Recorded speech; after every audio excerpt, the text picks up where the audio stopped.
Olá, meus amores, muito bem-vindos a mais um vídeo. Hoje a gente vai fazer uma vídeo resenha.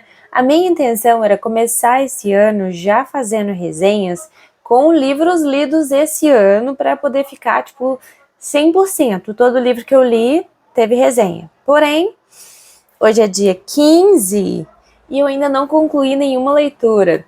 Eu e meus velhos hábitos de ler 4, 5 livros ao mesmo tempo. Então eu tô lendo agora ao mesmo tempo o livro do clube, o livro extra do clube, tô lendo o livro do clube da Tati. Então, nenhuma leitura concluída, mas várias em andamento. E pra gente não ficar sem vídeo nessa segunda-feira, já que sexta-feira eu já fiquei enrolada, hoje eu venho trazer para vocês a resenha do último livro do desafio de 2023, que foi o livro, aliás, errei, esse foi o último livro lido do ano de 2023 com o Clube de Autores Leitores, que é o livro A Revolução dos Bichos, do George Orwell. Sim, tá batido, tem muita resenha sobre esse livro, mas esta obra-prima merece quantos vídeos forem necessários. Então, pega a vinheta e vamos lá!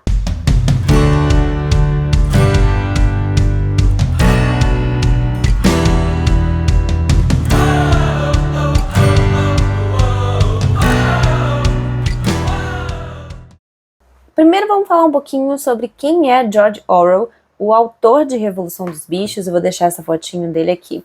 George Orwell é um nome fictício usado por um cara que se chama Eric Arthur Blair. Esse cara aqui.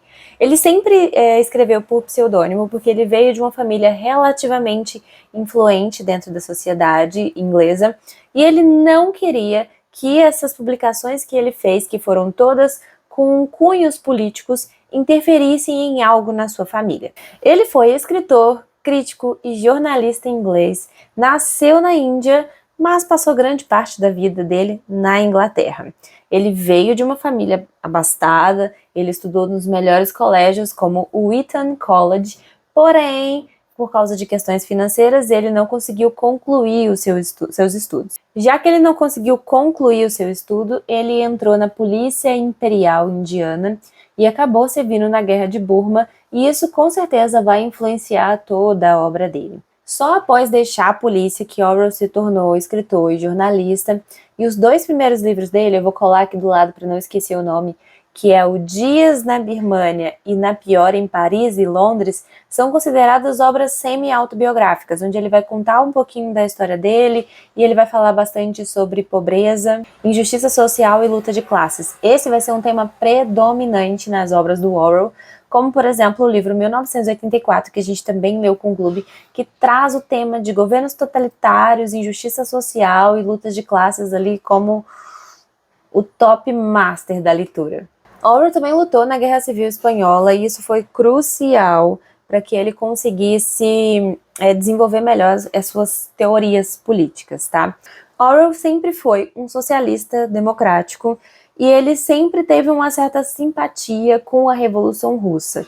A grande questão desse livro, Revolução dos Bichos, que ele vai fazer uma crítica pesada à Revolução Russa, é justamente como os governos, os grandes chefes e as pessoas que vão à frente dessas revoluções traem as pessoas que participam das revoluções e alteram tudo que vem depois para o seu próprio prazer, levando a governos totalitários e a opressão de algumas classes sociais. Orwell acreditava fielmente na igualdade social, o que fazia ele um crítico do capitalismo, mas também do comunismo stalinista, tá? E a gente vai ter essa crítica pesada aqui nesse livro, mas vamos falar um pouquinho mais sobre a carreira dele. Orwell realmente alcançou fama mundial com o lançamento de duas obras dele, que é a Revolução dos Bichos e 1984. Aí sim ele ficou profundamente conhecido e a gente vai começar a entender como todas as obras dele têm esse cunho político, por que ele usava esse pseudônimo, né? As pessoas não associavam o nome à pessoa. A grande questão, gente, é que quase todas as obras do Orwell vão ter esse cunho de crítica a governos totalitários. Se você não leu ainda 1984, eu vou deixar a resenha que eu tenho aqui no canal na tag aqui em cima, que eu nunca lembro no nome, nos cards, tá? E se eu não tiver, porque eu liberei só pro clube e eu não lembro mais disso, mas Se tiver, vai estar aqui em cima, tá bom? E hoje a gente vai conversar sobre a segunda grande obra dele, que é a Revolução dos Bichos, que é uma fábula que vai criticar a Revolução Russa. Vocês vão simplesmente ficar apaixonados por esse livro. Tanto esse livro como qualquer outro livro do Orwell tem esse estilo de linguagem bastante direto e bastante simples, já que o Orwell era um grande defensor da linguagem.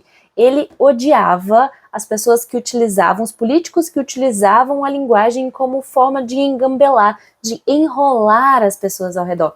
Por exemplo, ele fala bastante sobre a questão dos políticos que falam bonitos nos seus comícios de forma muito complicada para que a população em geral não entenda, e assim que ele assumir o poder, ele consiga desfalar aquilo que ele falou e a população não consiga nem rebater, justamente porque ela nem entendeu muito bem o que ele falou no início, quanto mais a alteração que aconteceu no final. Então ele vai ser um profundo crítico da linguagem e ele acredita que todos os textos escritos para a população têm que ter uma linguagem simples. Então, para você que é um crítico de best-seller, lembre-se, George Orwell, no seu lançamento, apesar de muitas críticas negativas e de muitas pessoas terem falado que ele não deveria ter lançado esse livro, ele se tornou um grande best-seller de vendas. Ele foi um livro escrito para o povão. Não sei se você se lembra quando você estava no colégio, com certeza você passou ali na fase das fábulas, né? E o que são fábulas, gente? Fábulas são histórias contadas com animais como personagens principais, e esses animais têm características humanas. E por que se faz isso? Para que seja mais de simples compreensão toda a história contada para crianças ou para adultos, não importa. A intenção da fábula é facilitar a compreensão de algo que está sendo falado e criticado.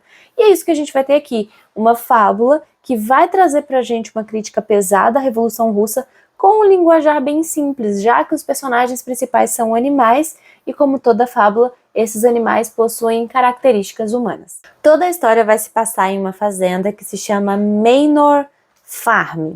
O que acontece ali, gente? Ali a gente tem um fazendeiro que tem alguns animais e tem alguma plantação e ele utiliza da força animal para poder produzir todas as coisas da fazenda e tudo mais e dá àqueles animais ali o mínimo necessário para sobreviver. Esses animais, vendo toda a atual situação ali, de como eles estão vivendo, começam a analisar o que poderia ser diferente naquela fazenda, né?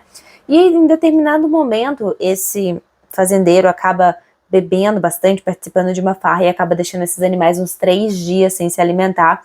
E esses animais, então, vão fazer uma reunião para tentar resolver aquilo ali, onde o major, um porco, vai tomar a frente e vai falar de um sonho que ele teve para aquela fazenda. Isso é um primeiro capítulo, e esse primeiro capítulo é simplesmente sensacional. Então ele vai convocar essa reunião, os animais começam a se assentar ali ao redor como se fosse de uma espécie de tablado, onde esse porco vai ficar em pé e vai falar. E a primeira frase desse discurso, já vou ler para vocês aqui, fala assim: "Ora, camaradas, qual é a natureza desta vida que vocês levam? Encaremo-la. Nossas vidas são miseráveis, laboriosas e breves. Nascemos, recebemos somente o punhado de comida necessário para que consigamos respirar, e aqueles que são capazes somos forçados a dar até o último átomo de força para o trabalho. E no exato momento em que nossa utilidade chega ao fim, somos trucidados com crueldade hedionda." Uma breve descrição do capitalismo, talvez? Pode ser que sim, né? Só serve enquanto tem força de trabalho. Não tem força de trabalho, vai embora. Mais ou menos isso que o capitalismo prega, né, e exerce. E ele vai falar sobre, fazer uma crítica às formas como as coisas estão sendo governadas aqui naquele lugar. Vai falar que ele teve um sonho, onde a fazenda vai ser regida por todos os animais vão ser iguais, ninguém vai ter preferência em cima de ninguém, os animais vão conseguir se alimentar bem, vão conseguir ter tempo de descanso. Então ele vai falar ali de uma sociedade que ele sonha para aquela fazenda, onde todos os animais vão trabalhar e vão receber da mesma forma, né? Nenhum vai trabalhar mais que o outro e ninguém vai ter, eles vão, com a fonte do próprio trabalho, conseguir ter uma vida melhor. Esse discurso dele, então, vai inspirar esses animais e ele vai terminar esse discurso, né, falando que eles precisam fazer ali uma revolução. Então, nesse primeiro capítulo aqui, né, que é simplesmente sensacional, vocês já vão ter como se fosse uma ideia base da Revolução Russa, a ideia inicial, a intenção, aquilo que estava no papel, e a partir daí a gente vai ver como a Revolução Russa decorreu ao longo da narrativa. Eu marquei um outro trecho que eu queria ler para vocês, que ele fala assim: o homem é a única criatura que consome sem produzir. Ele não dá leite, ele não põe ovos, ele é fraco demais para conduzir o arado, ele não corre rápido bastante para apanhar coelhos, contudo, ele é o senhor de todos os animais. Ou seja, quem menos produz é quem mais tira proveito daquilo tudo. E o interessante é que à medida que ele vai falando, né, esses animais vão se exaltando e tudo mais, e ele vai finalizar esse discurso falando que ele que ele sonhou com uma música e que essa música vai ser o hino da rebelião. E a gente vai ver o hino Bichos da Inglaterra, que eu vou deixar no final aqui para vocês, né, no final desse vídeo, o link, aliás, eu vou deixar aqui embaixo na descrição, e se eu conseguir, eu vou deixar no final desse vídeo a gravação que eles fizeram dessa música, que ficou simplesmente sensacional. E fala assim: bichos da Inglaterra, bichos da Irlanda, bichos de toda a terra e clima, atentem às boas novas que trago sobre o vindouro futuro dourado. Cedo ou tarde há de raiar o dia da derrocada do homem tirano, e no verde fecundo da Inglaterra verão somente os bichos pastando. Então ele vai dar contar sobre esse sonho dele, sobre tudo o que aconteceu, porém 3 noites depois ele vai acabar morrendo, porque ele era um porco já bastante velho. Então, essa tarefa ali de organizar e de ensinar as pessoas e de ajustar tudo ali da rebelião vai ser passado para o Snowball e o Napoleão. Vai depender da tradução os nomes, que vai ser Bola de Neve e Napoleão. Alguns tá com uns nomes diferentes, tá? Mas é basicamente essa mesma ideia. E cada personagem desse vai representar uma figura da Revolução Russa. O Napoleão vai representar Stalin e o Bola de Neve vai representar o Trotsky. E a partir dessas fábulas, desses animais que representam grandes políticos ali da Revolução Russa, a gente vai ter essa crítica pesadíssima e ferrenha sobre governos totalitários e sobre o que acontece quando um homem ou uma classe se considera melhor que a outra. Gente, esse livro é sensacional. À medida que a gente vai acompanhando essa revolução, a gente vai vendo que aos poucos vão se despontando os líderes, né? Os porcos vão começar a ser considerados os seres mais inteligentes para levar essa revolução à frente. As coisas vão andando, e dali a pouco eles criam uns 10 mandamentos, né, que devem ser seguidos pelos animais para mostrar que todos são iguais. E esses mandamentos começam a ser alterados aos poucos, ao bel prazer dos porcos, porque nem todos os animais sabem ler e eles são os detentores do conhecimento. Eles perdem o interesse de ensinar os animais a ler porque não é tão interessante ensinar, sabe? As coisas vão evoluindo de uma forma bem interessante. Muita coisa próxima a acontecimentos reais que a gente teve por aqui há pouco tempo, por exemplo. E o mais interessante, se vocês pararem para pensar, é que ele faz uma crítica tão completa que parte de todos uns âmbitos, desde a exploração da mão de obra, desde manter a população burra, desde esse destaque, né, que ele vai dando a uma classe que aos poucos vai se considerando mais inteligente, melhor do que os outros, mais fácil para gerir, e como ele é muito inteligente, ele precisa de um pouco mais de comida, e como ele é inteligente, ele precisa de um pouco mais de descanso para poder pensar, e esses animais, a favor daquela revolução, naquele ânimo, aquele afã de conseguir melhorar de vida, vão deixando as coisas acontecerem. Vai mostrar também como se fosse uma espécie de golpe de Estado, né? Porque o Snowball ele tem um pensamento um pouco mais próximo à revolução do que o Napoleão, e o Snowball vai tentar ensinar as pessoas, vai ter ideia de construir um moinho para facilitar o trabalho dos animais, e o Napoleão não vai gostar tanto assim. Esse livro vai falar de fake news, porque tem um porco que ele vai ser tipo o porta-voz desses outros porcos, que vai gerir a informação de uma forma que ninguém acredita mais no que falou, no que foi falado. Gente, impressionante, impressionante. A gente vai ter a evolução de um governo que partiu com a ideia de ser igualitário para um governo totalitário. A gente vai ver claramente essa transição em pouquíssimas páginas, numa linguagem muito simples. A gente vai ver como os porcos conseguem mexer com a cabeça dos outros animais, criando slogans, criando frases com a intenção de unir, ao mesmo tempo separar. É uma jogada muito interessante. E o legal de ter lido esse livro com o clube é que a gente conversou muito sobre ele, papeou muita coisa.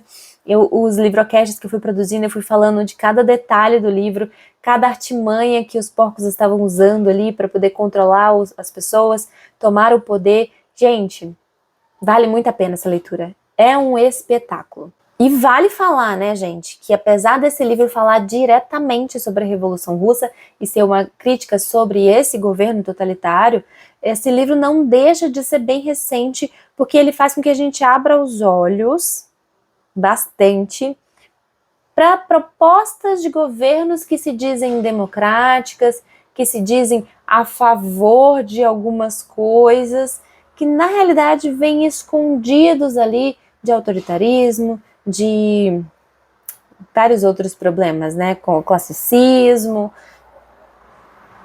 Observem, leiam, observem. Esse livro aqui, ele é extremamente recente. O Orwell pode ter até escrito pensando na Revolução Russa, mas ele não sabia o quanto este livro hoje faria sentido dentro das nossas leituras. Bom, se eu posso dar uma dica para vocês, né, já puxando o meu jabá, eu produzi um conteúdo bem legal pro pessoal do clube sobre esse livro, falando um pouquinho da Revolução Russa, falando um pouquinho dos personagens, quem representa cada personagem dentro da sociedade. A assinatura do clube, a partir de janeiro, né, começou a custar R$30, e se você assinar, ou a assinatura mensal, que é R$30 por mês, ou a semestral, que é R$150, dá mais ou menos R$25 mensais, você tem acesso a todos os conteúdos de livros que a gente já leu. Então, apesar da gente ter lido Revolução dos Bichos em dezembro, quando você acessa o clube na plataforma, você vai ter acesso a todos os livrocasts, que são os podcasts que eu produzo, comentando página a página do livro, ao vídeo de apresentação falando um pouco sobre a obra do autor. Também vai ter acesso aos encontros gravados, onde a gente debateu os livros, as lives, então você vai ter acesso a muita coisa. Se você quiser ler esse livro de uma forma mais aprofundada, sem ficar pensando só que é uma fábula, governo totalitário, e entender mais as camadas desse livro, eu recomendo você dar uma olhadinha aqui no box de descrição, que tem o link para você assinar o clube e fazer parte aí com a gente dessa galera que tá ficando cada vez mais inteligente e observando as camadas de tudo ao redor. Então é isso, gente. Fica aqui a recomendação de um excelente livro e até o próximo vídeo. Até mais, pessoal. Tchau! Bichos da Inglaterra, bichos da Irlanda, bichos viventes de todos os lados. Trago notícias, não só propaganda, de que haverá um futuro dourado.